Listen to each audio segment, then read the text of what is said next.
Warahmatullahi Ta'ala Wabarakatuh, and good afternoon. Waalaikumsalam. Yes, first of all, thank you to the organizer and especially to Universitas Muhammadiyah Kendari for inviting me to speak in this conference. Also, thank you, yes, to the rector and also Wakil from the Ministry of Education this morning, Professor Arif, and also to the earlier speaker, Prof. Datin, Dr. Suhaiza. All right, so let me start. I was given this topic to talk about data, strategy, content, markets, and human resources. All right, so let's just begin. My contents of presentation will look into the definition of digital business ecosystem, and then we will take a look at some statistics of digital business, focusing on the ASEAN and also Asia region. We'll take a look at some of the success factors of an ecosystem, and also taking a look at AirAsia's digital ecosystem. And finally, I end the presentation with Malaysia's My Digital. What is Malaysia doing, yes, to move ahead towards its digital ecosystem? All right. So what is digital business ecosystem? I'm sure, yes, everybody who is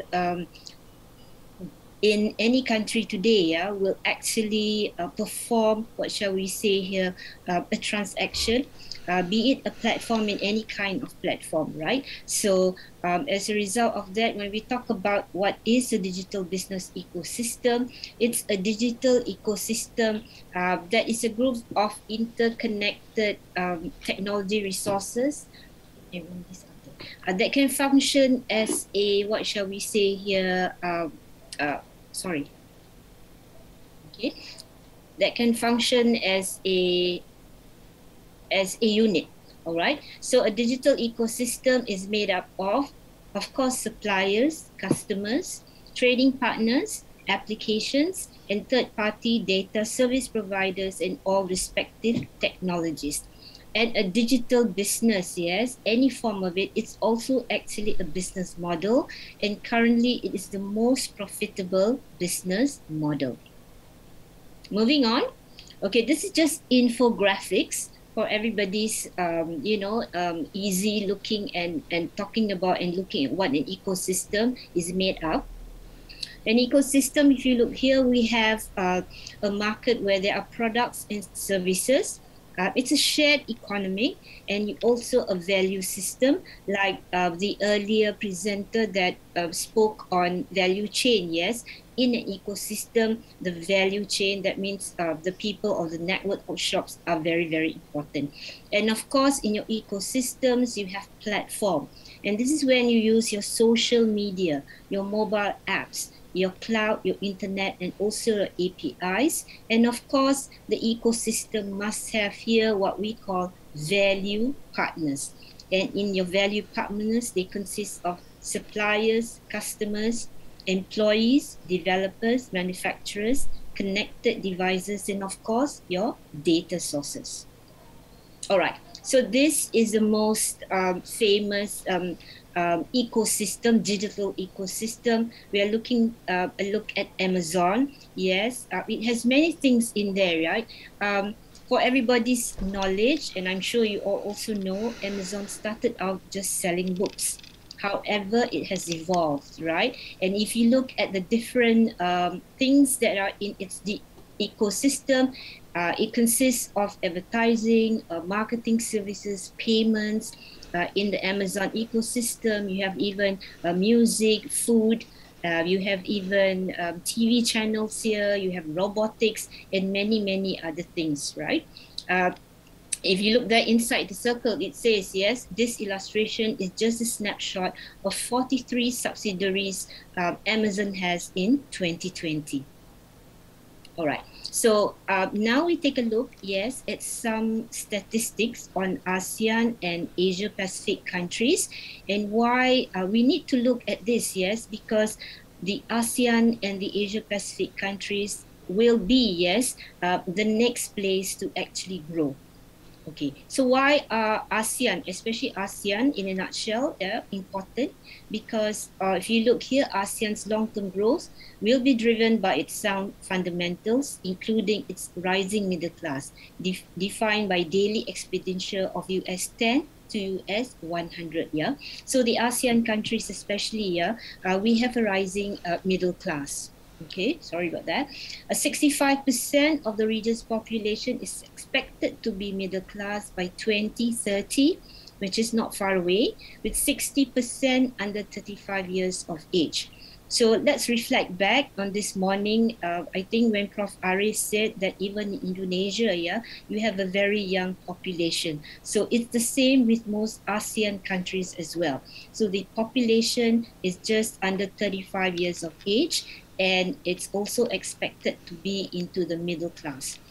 And one of ASEAN's major regions here is Vietnam, where from 2010 to 2019, it managed to double its GDP per capita from US 1,629 to US 3,419. So, you find that a country that Vietnam, they have managed to actually step up. And they are also one of the next Asian stars. All right. Okay, this is just which we can get. The source is from also Temasek and Bain and Company, and also Google. Yeah, in 2019, Southeast Asia internet users was 360 million, projected 575 million by the time 2030. All right, in 2015. It was 49 million people who were active e-commerce users. And in 2019, it was 150 million. All right, so it has actually been increasing, and we hope it will increase. It will increase, even though the COVID-19 is very, very challenging for all ASEAN countries, and I think this month, last month, very, very challenging for all ASEAN countries. All right, just taking a look at the top 6 ASEAN, your digital population. Let's take a look at Indonesia. Yes, of course, the highest population, 268. Yeah, this is 2019 statistics. Internet users, 150 million. Social media users, 150 million. Mobile subscriptions, 355. Mobile social users, 130 million. So everybody practically is on some kind of a mobile interaction, using internet, using social media. Same thing you find in Thailand, population 69, but taking a look at the mobile social users, 49 million. Malaysia population approximately 32 million. Mobile social users 24 million. Singapore, the least population, yes, 5.83, but practically everybody is on mobile social, 4.2 million. You have Philippines at 107 million, mobile 72, and then you have Vietnam 96 million, and the mobile social users at 58 million, right? So everybody is already connected, right? And they use their mobiles a lot, as these statistics show. Okay. This is very, very interesting. Please take a look. Yes, the ones in the pale blue, it's big cities. So the big cities from this slide consists of Bangkok, Hanoi, Ho Chi Minh, Jakarta, Kuala Lumpur, Manila, Singapore.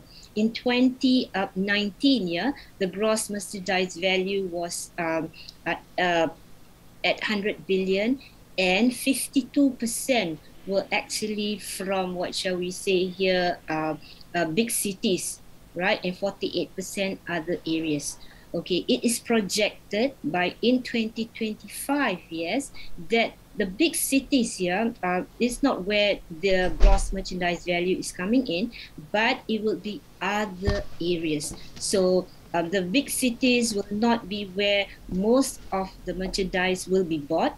It is actually at other areas as well. So this is the forecasted. Yes, so this is very interesting. That means you find that first of all, Usually in most cities, the internet connection will be much better, but you find even in most countries, and this is what they project here, that the internet usage will be used to other areas. So this is one area that by 2025, where you can expect people to actually be from other areas and not big cities.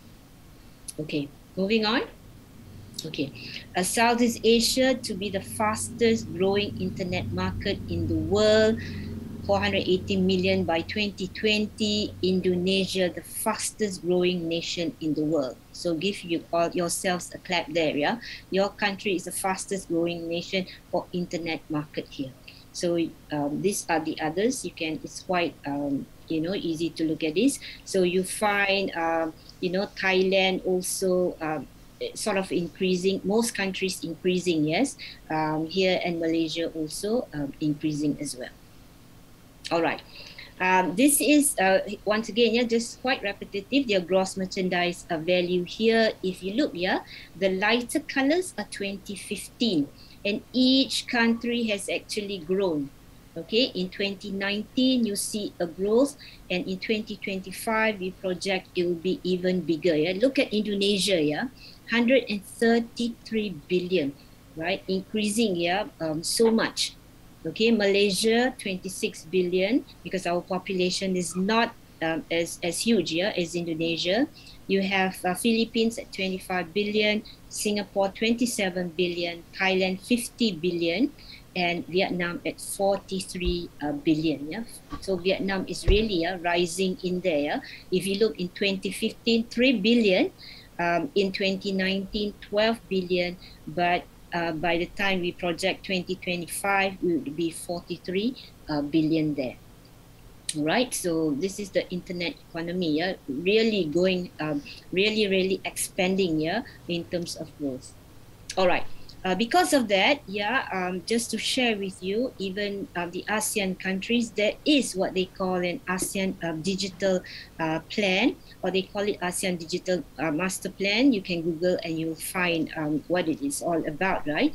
And the vision, for this plan is that ASEAN becomes a leading digital community and economic bloc, powered by secure and transformative digital services, technologies, and ecosystems. This is what ASEAN wants to be, ASEAN meaning the 10 ASEAN countries. Okay. The other thing is, which is very important, which actually has been signed very early this year, but was in the works here in 2020, what they call themselves the Regional Comprehensive Economic Partnership.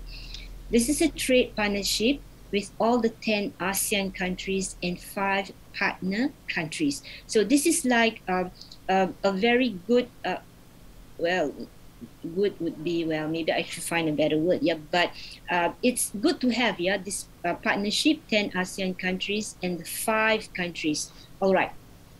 So where are the 5 countries? The 5 countries are New Zealand, Australia, Japan, South Korea, and China. Initially, India wanted to be in the RCEP, but they decided to get away from it. So we have now all the 10 ASEAN countries, which is in light green, and you have the 5. What do you call this in yellow? And this is what we call the RCEP, Regional Comprehensive Economic Partnership. All right. So if you look at the main objectives of RCEP, is 1, we want to strengthen regional value chain. Remember the earlier speaker talking about the value chain, where we have to expand geographically to be sustainable, to be profitable. This is where RCEP comes in. If you look here, the 3, basically all the countries, Japan, South Korea, Australia, New Zealand, are very developed, and China, of course, yes. This is where the supply chain is. All right, so if you have a trade partnership, that would help all the ASEAN countries as well here. Okay, the other objective is user-friendly and easy to use. Hopefully, we can use their platforms, and most platforms would be easy of user-friendly. and the products or services that they have that we can exchange between all these 15 countries would be of high quality, modern, and very comprehensive. All right. So in a trade partnership, normally what do we have? Right. First of all, yes, we hope that it will eliminate or reduce import duties. So when that happens, when you get products maybe from Australia, if you want to sell in Indonesia, it would be cheaper because the import duties have been eliminated or reduced. Likewise, Indonesians can also sell to Australia. All right, so this is what that is the main thing that RCEP covers. Number two, promotion, felicitation, protection in investment, liberalization, right? Protection of intellectual property rights, facilitation in e-commerce, and of course, economic and technical cooperation. Okay, so that is why, this area here is very, very important, and this area is the next growth area. All right. Okay, so it's very important once again, to stress that when we have all the 15 countries together, the population is 2.2 billion.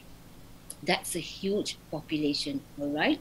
Combined GDP would be 26.2 trillion.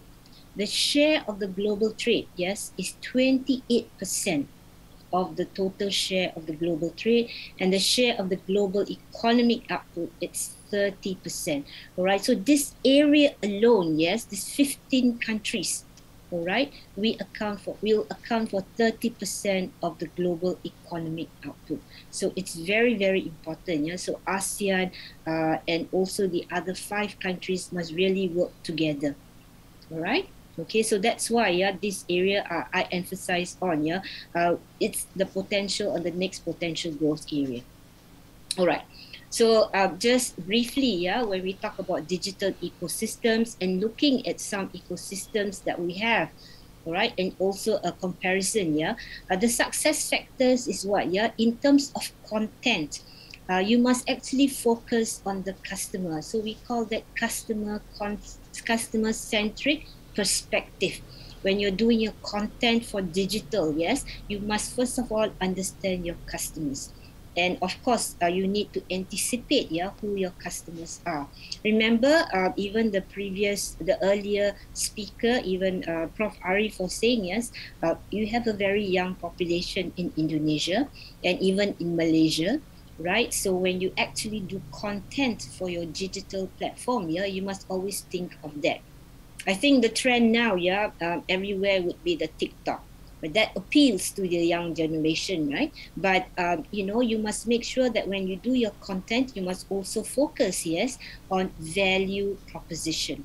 You must be able to engage with the customer. You must give a personalized content so that people will actually want to look at your content, and eventually, hopefully, as a result of that, they are going to buy your product or your service, I have here set advertising. Set advertising is sort of a term that is used, yes, to actually look at advertising in Thailand. One of the specialties of people from Thailand, when they actually do videos, and also content for any company, they like to actually touch on the emotions of customers. And they do that by having sort of set content. So that's why the word here, set advertising. So just take a look, if you haven't, just take a look at any Thailand videos and any content of Thailand, right?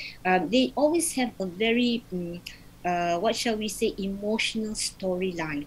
And at the end of the day, you wouldn't realize that, it actually belongs to this company. So Thailand is very good at doing that. They call this set advertising.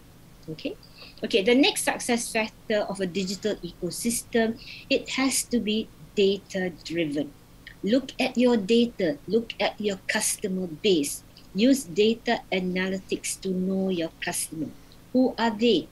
Yeah, what do they want? What do they like? Right? What do they do? You know, from morning, from afternoon, from till night. What are the things that they love to purchase? Okay, so your customer base is actually your data. And when you know who your customers is, you can offer services, software, technology, and tools, yes, to improve the customer journey throughout, right? Because if the customer goes into your digital platform, you must make it easy for them to get things, to know things, and at the end of the day, how they are going to pay and how they are going to get their products. All right. The other success factors of a digital ecosystem is, of course, your partners, right? The more partners you have, the better. If you look here, Amazon has 67 core partners, all right? And partners help lower the price, improve customer satisfaction, but also offer new services and products to increase the value stream, right? The more partners you have, of course, they will compete with one another, yeah? And when they start competing, normally the price will go down.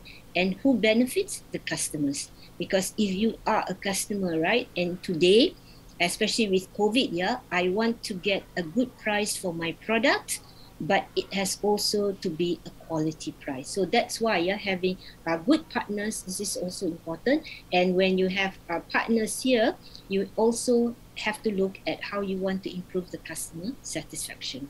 Okay, finally, yes, if you are a company that has a very big digital ecosystem, yes, you have to look and think forward. You have to go global, right? Your global footprint. The wider the geographic reach, the better. That is why I said earlier on with RCEP, the global reach will be better. We will have an additional 5 countries, in total 15 countries if you have an ecosystem to offer to. All right. So some statistics. 90% of ecosystems involve participants from more than 5 countries, and 77% of ecosystems span developed and come from emerging markets. So this is what it is. Yeah, it will be good to have, yeah, what you call these participants from at least 5 countries. All right. So just sharing with you, yeah, because I'm from Malaysia, yeah, AirAsia, and how they have moved on. All right. But just to quote Tony Fernandez, you know, he said this, right? Our platform is a way of life. It's all about connecting people to people, and it's where community meets commerce. All this brings us to the idea that airasia.com will become a unified platform across both travel and lifestyle. All right. Just like the speaker said earlier, the airline industry is badly hit by COVID. One of those, yeah, apart from hotels, etc. Right. So being very visionary, yes, Tony Fernandez said that it's time to move on from just being a budget airline to what shall we say here, a lifestyle platform. All right. And in 2020 also, yeah, he changed his logo. Yeah. So this is the new logo there, the one with AirAsia on top. And the below one is the old one when you still have it in the airline, in the planes. All right. So this is what it is. Okay. So Tony Fernandez, yes, with AirAsia knows that he is able, yes, to actually move it from being just a budget airline to a digital travel, because he has actually 60 million people. Yeah, before the COVID, yeah, there was 60 million monthly visitors, and it's a powerful database where the 60 million, we could say, they are his loyal customers. So once again, going back to the success factors, yes, know your customers. So that's why he decided that, hey, I have the 60 million visitors. What can I do so that I give them, and also instead of just looking at travel, which was not profitable due to COVID, let's offer them something else, right? So we will look at what it is. And of course, he had to change the mindset of the AirAsia employees, which I think most of them have moved on. because they want to be, what shall we say here, sustainable. He has managed to change the mindset of AirAsia employees, and not saying that they are now a budget airline. Yeah, they are actually a travel and lifestyle, what shall we say here, company. Okay, so what has he done? Basically, he has actually looked into three main pillars here with AirAsia. He has his AirAsia Super app, same, almost similar to Gojek, right? And he also going to concentrate on the logistics and also fintech, because if you notice here, these are the two areas, yes, that would help you to be able to sustain, yeah, your company in the future. Even Prof Datin also said that, yeah, you have to look at fintech, and you have to look at also logistics. The good thing about AirAsia is they are, and they started as a budget airline, therefore they already have the roots to look at. They do not have to apply, yeah, if they want to become a logistics company as well. All right, so this is one platform. They call them airasia.com at Super Apps, where if you go and Google at airasia.com, you're going to find, the travel, the lifestyle, and the reward offerings, right? There are many things in there, all right? Okay, here, if you look here, AirAsia now has AirAsia Farm, which they did not have, yeah, because they were just a budget airline initially. Then they had AirAsia Fresh, AirAsia Beauty, AirAsia Shop, and then they even have, yeah, all the halal things here, yeah, and the ikhlas and all these things. So they are going to provide, if they say here, the best price guarantee for any flight and hotel bundles across 8 countries in Asia. When they first started, all they did was only for AirAsia, yeah? But now if you go to their Snap, they are able to give you the best rates and even the best airline rates, yeah, for the other 8 ASEAN countries that he's into. All right, so this is the platform. He calls this uniform platform. The Snap is this thing. So, you can Google and take a look at it. The ikhlas is the halal part of it. All right, so just sharing with you. All right, and then they have big rewards. Big rewards is because initially when you actually travel with AirAsia, yes, you have their rewards. So they will actually give you or compensate, or you can redeem that, yeah. So basically, big rewards has evolved from an airline loyalty program to a broader lifestyle rewards, offering points redemption on a range of dining, shopping, and entertainment deals. All right, it used to be, yeah, when it first started, big rewards is only to reward you for your travel mileage, but not anymore. Now you can redeem, yeah, for anything, dining, shopping, entertainment, right? The platform includes Big Exchange, the first airline points exchange platform, which allows big members to convert credit card loyalty points from participating banks into big points. Right, so for those of you who used to travel, yeah, with AirAsia, I think you would be familiar, yeah, with your AirAsia big loyalty program. And then you have all this, like, if you can have one day and you get your points, etc., etc. So now you can redeem your points, yes, for any F&B or anything, dining, etc. So he has made it, what shall we say here, a lifestyle platform. Okay. The other thing, I think the past year, Asia has actually concentrated, yeah, on Teleport, which is their e-commerce logistics company, which offer, yeah, instant door-to-door delivery, as well as delivering, yeah, within 24 hours to all of Southeast Asia countries, because they already have the roots. Yeah, you do not have to apply. It's already in there. It's existent, right? They are concentrating on last mile deliveries. They transport parcels, restaurant orders, and fresh produce. And now Teleport has over 5,000 delivery partners with deliveries available across 70 countries. All right. So this is the example, right, of the Teleport. Instant 1-hour city delivery, express 4-hour city delivery, 24-hour domestic delivery, 24 hours Southeast Asia delivery. This is what they promise, and they have the air cargo. So this is it. This is the left side is in English, the right side is in Malay. Okay, so this is what they are into, and they're really actually promoting this very aggressively. Okay. in terms of they want to become now a logistic provider. And then into fintech, right? They want to become the region's first virtual bank. I don't know whether that is something that they are going to be able to do this year, but this is something that they plan to do, right? Big Pay actually is a simple debit card when it started off, but now it offers money transfers and with remittances available in 10 countries, including Malaysia and Singapore. And it's also targeting key digital licenses in the Philippines and Thailand. It currently has 1.2 million users. So I'm sure they are going to aggressively also, promote this Big Pay, and I'm sure there'll be more people in there. So this is Big Pay for those of you who have, So this is what it is. I do have Big Pay, I'm just sharing, with you, how I actually saved, because I wanted to send money, for my mate to Indonesia. We used to use actually a bank, right? And I paid 10 ringgit. But when in Indonesia, apparently the bank also, will charge an extra, what shall we say here, service, to the mate's account.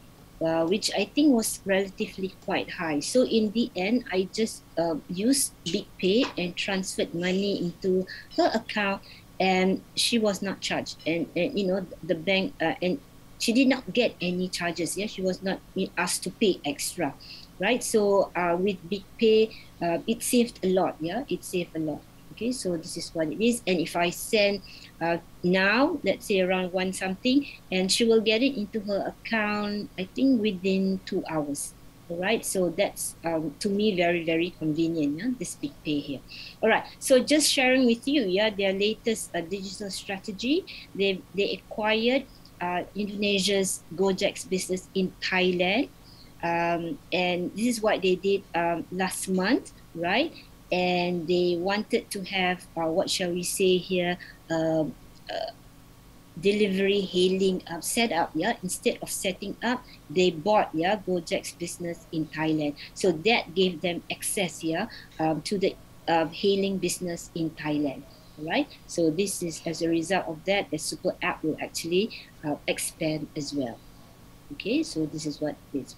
So the next 3 slides, it's really about even in Malaysia, what are we doing in terms of going digital, in terms of actually increasing Malaysia's digital blueprint. We call this Malaysia Digital Economy Blueprint, which is going to be expanded for 10 years, for the next 10 years, and its short form is My Digital. All right. So basically, in this My Digital, what the Malaysian government hopes is to create 500,000 new jobs, 100% household with access to internet. Currently, our access is about, if I'm not mistaken, the latest statistics about 80%, right? So we hope to have 100%, and all students to have access to online learning. The COVID made us realize that yes, we need to have access. Online learning is something that we can't run away of. It will be here, but how do we be better? Okay, for businesses, hopefully 30% uplift in productivity across all sectors by 2030, 22.6% of digital economy to Malaysia's GDP. Hopefully, that's what it is. We have our micro, small and SMEs to adopt e-commerce, 875,000. All right. We hope to attract 2 unicorns, either it's homegrown or foreign. 70 billion investment in digitalization, and increase the number of startups to 5,000. I know in Indonesia, your startups are much higher, but having a startup is good, but will they be able to sustain themselves? That's the other question. Okay. So what the government intends to do, if you are a civil servant, everybody should have digital literacy. That means you actually know how to use the internet, you know how to do online, the things that is needed in government offices, etc. 80% end-to-end online government services, all ministries and agencies to provide cashless payment option in 2020, right? And This one, we are really hoping it will materialize because it helps a lot, especially in terms of financials. Yeah, everything will be cashless. 80% usage of cloud storage across the government in 2020. We are a bit slow here. Some governments entities, agencies have gone into cloud storage here, but we're still slow. One of my PhD students is doing on this. I think currently we're only at 20%. So this is something that we need to improve. All right. Okay. So just giving you some basic what Malaysian government is doing. Yeah, phase 1 is 2021, 2022. To accelerate adoption of the digital foundation. So if you look here, I think the number 3, increase confidence to use technology across all levels of society. So if you're young, if you're old, that you know how to use some kind of technology. All right, 2023 to 2025. We would like to have the digital transformation to drive it further and it to be very inclusive. And if you look here, the government with extensive use of e-government services, we actually want everybody to go into e-usage, basically. 2026 to 2030, we hope to become a regional market producer for digital products and digital solutions provider. That is what we hope to do. And we hope to have this, a high quality pool of digital talent and an inclusive digital society, increasing cybersecurity awareness among businesses and society members. All right, that is what we are hoping. Okay, so this is just a snapshot, about the last slide. If you look here, what is interesting, remember here, increasing 2015 until 2020, 400 million. So 70% of the region's population is now online in Southeast Asia. All right, but very, very interesting if you look here, who are to gain from new digital consumers? Education. All right, so if you are in education, your university or whatever, a lot of people are using that for their education. And then you look here, yes, loans. So that's why a lot of people are going into virtual banks. Of course, the music, the video, this is it. 47% is groceries. So that's why now, you have to actually, if you're a supermarket, even a small supermarket, etc., you must embark on e-commerce. This is where the groceries make up 47%, and then beauty, apparel, electronics, food delivery 37%. Okay, all right. So just to sum up my presentation, yes. Digital ecosystem is the most profitable business model. When you have a digital ecosystem, you must have also a superior customer experience, because they want to enjoy a personalized shopping journey. You must be data driven.